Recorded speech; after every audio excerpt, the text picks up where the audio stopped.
Hi, my name is Jimmy Williams with NFL Draft Diamonds, and I have a stud SEC player to for you guys to meet this today, and his name is Elijah McAllister, a defensive end and edge rusher out of Auburn, previously out of Vanderbilt.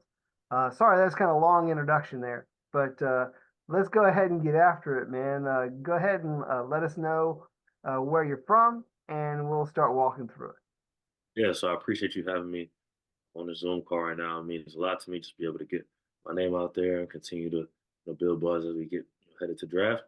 I'm a kid from New Jersey, so I live a simple life, right? I grew up with 12 cousins, my grandmother's house in New Jersey. Then I transitioned, lived with my dad, me and my brother, for a few years, eighth grade in high school. That kind of allowed me to become who I am today. My dad doubled as a police officer and a pastor, so I had a lot of structure in my household, which is why Wow. I'm pretty mild mannered and understand the values of morals. And then that's kind of you know how I got into be able to be playing football. He always played football growing up, and I wanted to be like him, so I played football since I was 6. Grew up with that structure in the household, and allowed me to be able to be a leader at different schools that I've been Cool. a. You know, sorry to cut you off there. Uh, Very interesting. You sharing a little bit there about your father and his profession. Um, I don't know, man. I don't know how to take that because you get a lot of, like you said, you get a whole lot of discipline going on, which kind of a good thing. Let's be real. We're instilling values, and that's great. But hey, let's continue to just kind of go back to the early days of you as an athlete. So, again, coming out of New Jersey, uh, Rumson Fairhaven High School.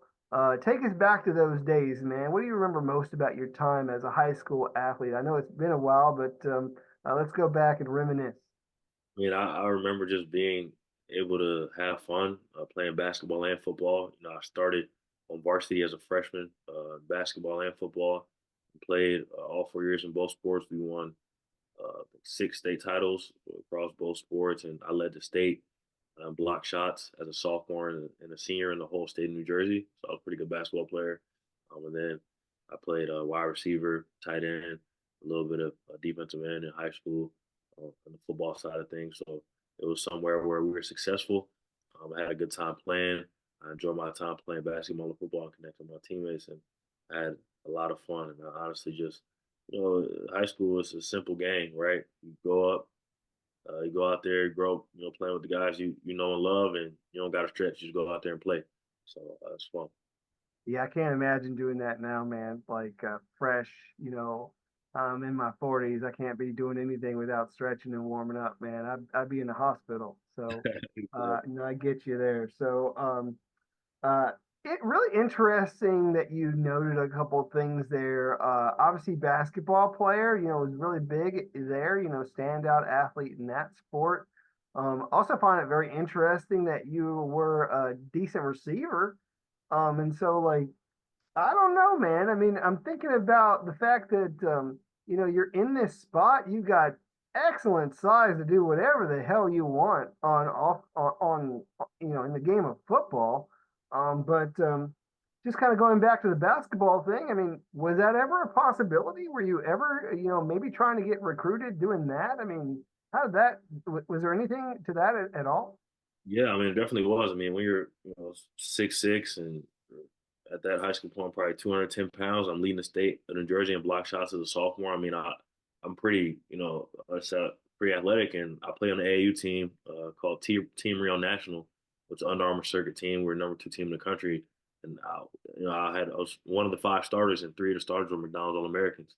Mm. The other one plays Division 1 basketball now, so I was always, highly skilled athlete. On the basketball court, that was my first love. But football kind of swept me up by my feet as I got older because I finally got the control over my body and got better. It's easier to be good at basketball early because you don't necessarily have to have control of your body. You can kind of just run and jump and be athletic, and kind of just go play. But football, you need control over your body. You got to figure out how to move and get a little weight on you. So It was definitely a possibility to play basketball at the next level, but as I got, better at football, I felt like there was more untapped potential there. Sure, no doubt. But obviously, playing basketball when you're taller than everybody, it helps. Yeah, yeah, So, 100%. um, neat. So, again, obviously decided to pursue the game of football.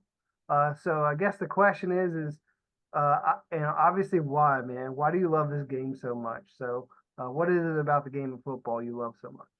Yeah, the game of football I love a ton because you can't really act as an individual, right? I mean, you can act as an individual in different sports, but football, you need all 11 at all times.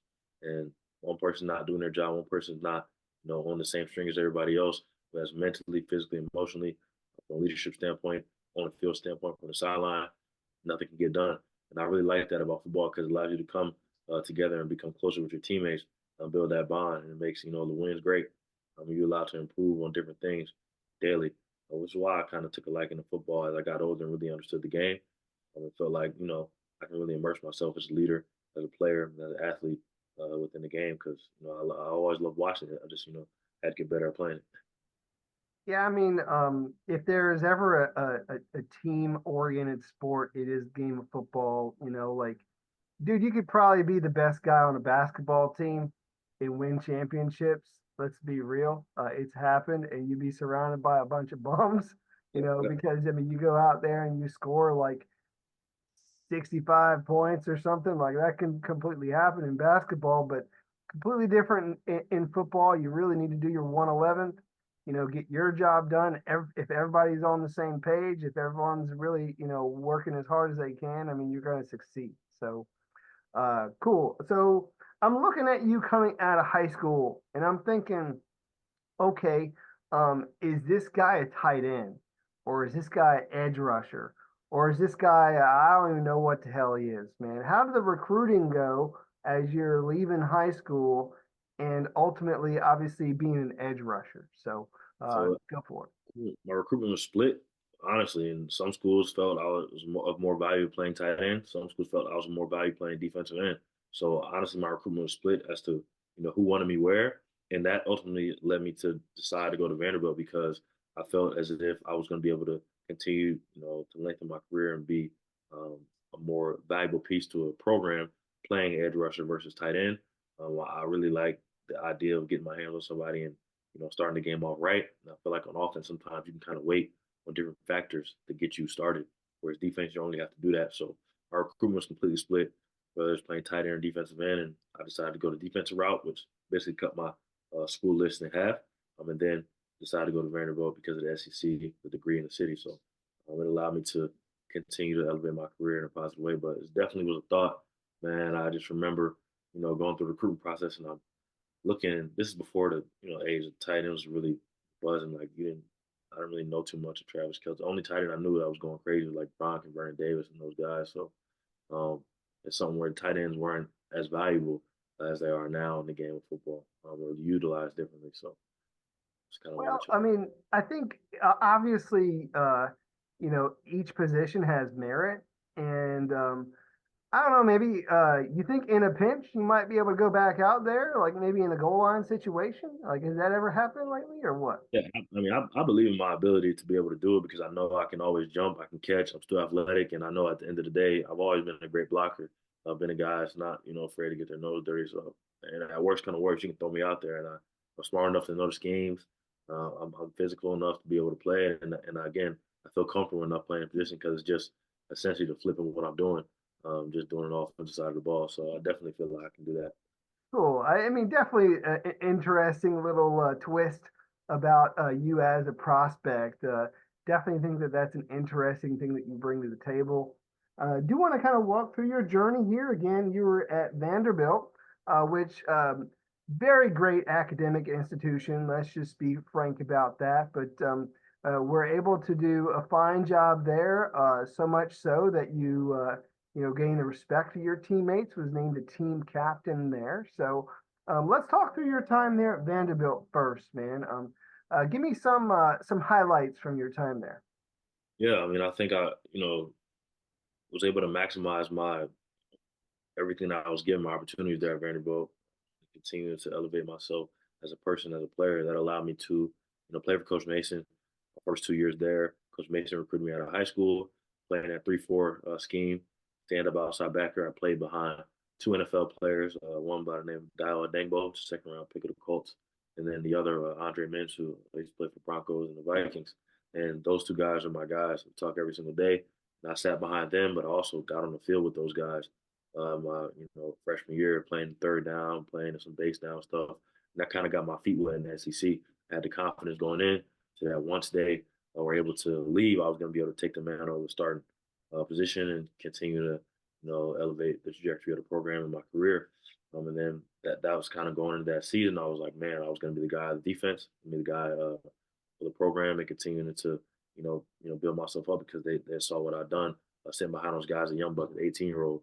And I made a ton of plays that year. A couple forced fumbles in big time games, 3 sacks, and just a bunch of tackles, batted balls, just being an athlete out there. And then my development kind of took a stop. 2020, the COVID year, was a lot going on, right? And I continued to grow as a person, as a player that year, but it was different. And then we didn't have a great COVID year, and Coach Mason left. So then comes Clark Lee, who's the head coach now at Vanderbilt, and the scheme changes. We go to a 4-2-5. Everybody's trying to understand who each coaching staff is and how that process works. And I move positions. I go to defensive end. So I started my first 2 years playing edge rusher, and the next 2 years I played defensive end, which I enjoyed because it allowed me to continue to showcase I can do a lot of different things. I rushed from anywhere from a 0 to a 9. I moved around a lot. Didn't have to drop in pass coverage as much, but it was a different position because I never played it before. I'd always been an edge rusher my whole life. Only played defense for a year in high school, and I go play edge rusher for 2 years at Vanderbilt, and then I moved defensive end. So I've been moved around a lot playing defense in my college career, and I played for 5 different defensive coordinators. So it's something where my time at Vanderbilt was pivotal to be able to build me up because I was able to get my feet wet, able to build some confidence in the SEC, but also play different positions, learn more about myself and different defenses. So that's kind of sums up my time there at Vanderbilt. And then obviously, being a 2-time captain there was important for me. Being able to lead those guys through a ton of different battles and journeys is important because you need leaders in life, whether that's on the field or off the field. And I've always taken pride in just being myself, which, naturally God's given me the ability to lead men. So. Yeah, I mean, definitely going through a lot of adversity there, a lot of changeover in staff, and still trying to put together some wins, but obviously going against the top competition in all of college football. Let's just be real. I mean, you're in the SEC, you're playing against the Alabamas, the Floridas, the Georgias, all them guys, and trying to hold your own, which you're still able to get some wins. You're still battling day in and day out, and like you said, also like they were utilizing you all over the friggin' place, man, wherever they can put you. So, which if you are like one of the better guys out there, if you are respected amongst your peers as well as with the coaches, like they're going to utilize you as best as they know how. So, and obviously they did. Of course, you finish up your time there with Vandy, and then I mean, I know the COVID year didn't do too well for most people, but for you, gave you another opportunity. So, talk through that. Yeah, it gave me another opportunity, which again, like I talked about previously, I maximized my time there at Vanderbilt on and off the field, and I felt like I was going to be able to find myself in a position to elevate myself on and off the field, which led me to Auburn. And I think my play at Vanderbilt allowed me to gain the respect of different coaches surrounded in the conference, or different people that watch my tape. Although in some ways I feel like I could have made more plays, I developed enough respect within the circles of the league to be able to transition and transfer to Auburn, a school with a ton of tradition, a ton of wins under their belt, and just a school that is one of those like I call blue bloods of college football. Man, think about college football, you can't write a story about college football without Auburn. So, school that I was able to transfer to in January, and I was able to finally within a year be able to be surrounded by the same coaches, be surrounded by coaches that are on one accord, and be able to kind of develop me as a player. As as we talked about previously, being moved around. I always talk about it's a blessing and a curse, right? Because you're one of the smarter guys, one of the more versatile guys, one of the guys who has played a ton of games in the league. It's a blessing because they're able to move you and put you in different positions.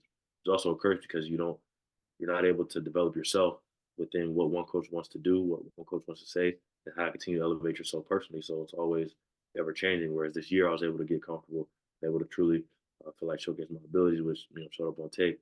Transferred to Auburn, it was amazing. In 7 months' time, I was able to be voted a team captain by my peers. Wasn't coaches, wasn't anybody else, but players. I was able to go to SEC Media Days, represent the university and my team, and then also have a great year leading those boys to battle, the bowl game, birth, and then just continue to set the trajectory up positive. Made a ton of plays. I felt like my best games came against Alabama, Arkansas, Texas A&M, Georgia. So some top competition. I felt like the best games came against them, and I had a really good time there at Auburn, just leading, loving my teammates and playing a game I love in front of the best fans. So it was a nice cap off to a college career, which only happened because of COVID. Yeah, I mean, finished strong. And again, having that extra year to really put more film out there for scouts, I mean, really helped you. I think. I mean, and Elijah, I just kind of want to look at that you once again as a prospect. I mean, we are looking at a guy who's uh, pretty darn big. He's 6'6", 270 plus pounds. 85 and a half inch wingspan, which is just, dude, that's huge. And, we're looking at a guy that, like we say, we can move around as a chess piece, as a player. But how do you see yourself as a prospect? How do you see yourself transitioning to the next level? And what do you feel is the best thing that you have going for you as a prospect? Yeah, I mean, I feel like me as a prospect is someone you're gonna get. You know what you're gonna get every single day. I have confidence and consistency in my ability. I have confidence in my ability because I played a ton of football. I know my abilities come from God. You're gonna be able to get a consistent contributor because I'm always gonna know where to be and how to do my job. Because I played a ton of ball and played for a ton of different defense coordinators, different defenses, and I love football. I'm a student of the game.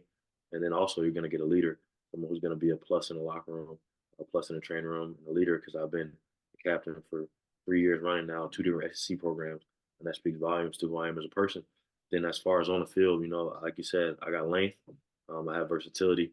I'm a player that loves to set hard edges, a player that loves to rush from anywhere from a 0 to a 9. A player that likes to bat balls down, just be able to make plays and get in where I fit in any way. And I think that's something that any team is looking for because there's not a lot of guys that look like me, that are built like me, that move like me. This past year, you watch the film, I'm covering running backs 40 yards down the field, covering tight ends 40 yards down the field, matching up against those guys in coverage. And I'm also setting hard edges against offensive tackles, 350, 360. All the guys I can do that at my size. And I've done that year in and year out in the SEC.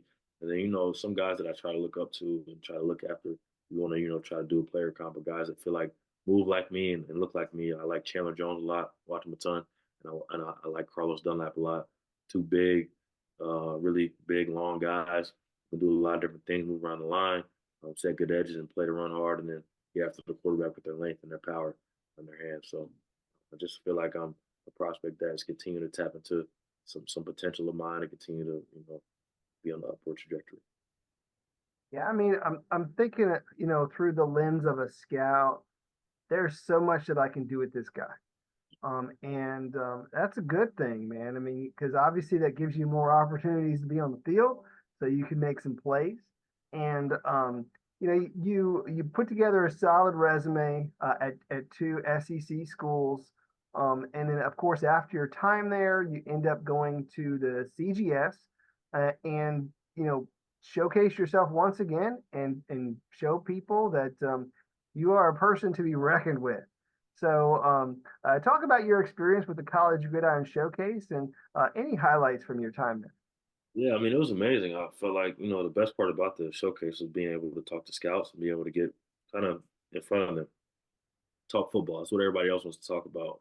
Can talk about things on paper, what this could be, what that could be, but at the end of the day, it's about ball. And that's what we were able to get in front of scouts and talk about football and break down some film, which I loved. That was my favorite part. And then just the aspect of competing. I'm a guy that loves to compete, and that's kind of gave you a glimpse of what mini camp's going to look like because everybody's nice when they're comfortable. When you're comfortable in the scheme that you've been in for years, when you're comfortable in the scheme that you've been in with different coaches and different players in your locker room, your school, man, they're comfortable and everybody's good. Everybody can make plays. But for me, I've always been uncomfortable in my career with that change of position coaches, different defensive coordinators, transferring schools, which has allowed me to be comfortable in the uncomfortable. And that, CGS in some ways is an uncomfortable situation because you're going down there, you got to compete with guys you don't know, compete against guys you don't know. You can't get up on nobody, right? It's all ball, it's all your natural ability and all your mental acumen. So that opportunity was amazing for me to do because I felt like I was comfortable in the uncomfortable. Yeah, and the people down there, they run a solid event. They bring in guys from all over, give you opportunities to do one-on-ones with everybody, man. Whoever they can bring down there, and you look at a guy like yourself who really kind of stands out somewhat. Kind of stands out as a guy who's bigger than everybody else. Let's just be real.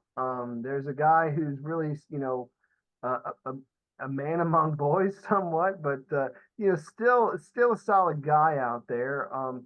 You had mentioned again talking to scouts. Obviously, uh, got to draw interest from NFL scouts, and maybe have time to sit down and talk with them. Give me a rough number, man. I mean, I know you had to talk to a ton of teams during Yeah. your time there. Yeah, I talked to double digit teams. I talked to 10 teams, which was nice because I wasn't sure, going into the process of who I was going to talk to and how I was going to go about. But I had some really lengthy and some nice conversations with some teams that I really like. And I feel like me, and I feel like that marriage at some point is going to be able to come to fruition because again, I feel like I'm a prospect that provides a lot for organization. So yeah, I talked to double digit teams, which is amazing to be able to do that. And I feel like as they get to know me better as a prospect, as a person, they're going to start to love. Yeah, I mean, you're again, you put together a solid resume. You go out to the CGS, you get a chance to talk to a ton of teams.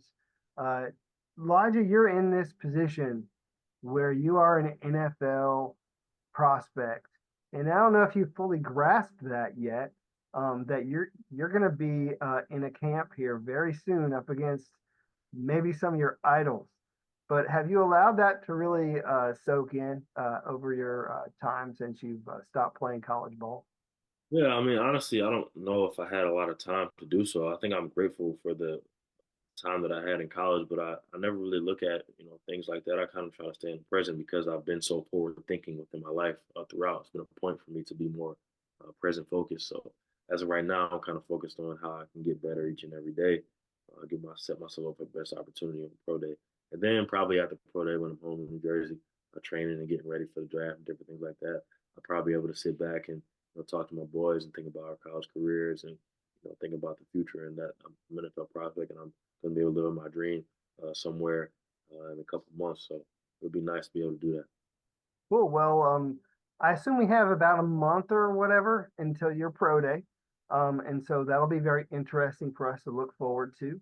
Um, I do want to take a moment to meet this guy a little bit off the field. Is there anything else about you that we haven't talked about yet that you want to share? I mean, hobbies, interests, or anything else? Yeah, I mean, I have a couple of things I feel like that's pretty unique about me. The first thing is I'm a PhD student currently right now, which is something that not a lot of college football players can say. I'm a person that enjoys learning, lifelong learner. That's on the field and off the field. So I'm a sponge, and that doesn't stop. When I get off the field. So PhD student working in education administration with the aspiration to be an athletic director or a general manager. So I'm continuing to do that. And then I also have my own nonprofit organization I started. It's called the All for One and One for All Foundation. We do different events throughout the year. This past, this summer, I had a football camp, my second annual football camp. We had over 75 kids in New Jersey, food truck, bounce houses. The NFL players come, they learn life skills and learned about, how to do different things applicable to their life. And then also served over 200 kids in Auburn, Alabama at the Boys and Girls Club, school supplies, backpacks, everything you need is kind of costly for people who don't have access to that. We also had a day of fun as well with food trucks, bounce houses. A ton of my teammates showed up and showed out. That's something that I'm passionate about, sacrificing, helping people, which I think is important to being a human being, which is kind of why that's allowed me to be in a position to be a leader because it's all about serving leadership and sacrifice. So two things I feel like that pretty interesting about me and unique. And then also the third thing I feel like many people don't know is I love watching soccer. It's one of my favorite things to do, watch soccer and study the game. And why I love it is because there's people from all different cultures, different countries coming together and playing this simple game, right? Football is usually just Americans, and, some different people in different countries just sprinkled in. But soccer, you can have. So who's your soccer team, man? I like Arsenal a lot, so yeah, the Premier League All favorite right, team. nice. I mean, I'm not too big into soccer, so you could say something and I wouldn't even know if it was like Yeah, a real team. So, yeah, yeah. So that's um, my favorite soccer team. And it's unique because you got guys in the first team. There could be 20 different countries all in one team. They all have to come together for a common goal. And as a leader, as a person who's passionate about leadership, just that's unique to me. Just how the language barriers, how different cultures and different how they come together to be a team. So I like to study the game of soccer, and watch it because I think some things are transferable to the American sport, football. cool. You had mentioned also about some things that you were able to do within and throughout your community. I remember, looking up some of the information on you, and some of the stuff that came up was that you were a Danny Werfel Trophy nominee. You were what is it, AFCA Good Works Team nominee. Obviously getting that recognition of not only you as a player, but also of you off the field. How do you feel about having that distinction? Yeah, I mean, honestly, it's a blessing to be able to have that distinction, not from my own personal ego, but it shows that I'm continuing to impact the world in a positive way.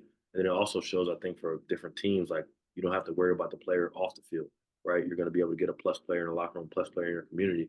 And so that, again, the easy part is the football part. I'm a malleable prospect that's going to be able to be a sponge as a player. So again, if you believe in yourself, the organization as a coach, you're going to be able to make me uh, whoever you want to make me on the field. And I think that's something to that should be speak for itself because again, if you're going to get a plus player in the locker room, plus player in the community, that's always a positive. So Yeah, I mean, that just kind of leads into us, in our next section, and that is really just closing things up and telling all of these NFL teams what you do bring to the table. And you did obviously mention obviously everything that you could do for the community. But explain once again, finish us out with your thoughts on why an NFL team should maybe draft you, sign you, bring you in so that you can be a part of their team. So finish us out with your pitch.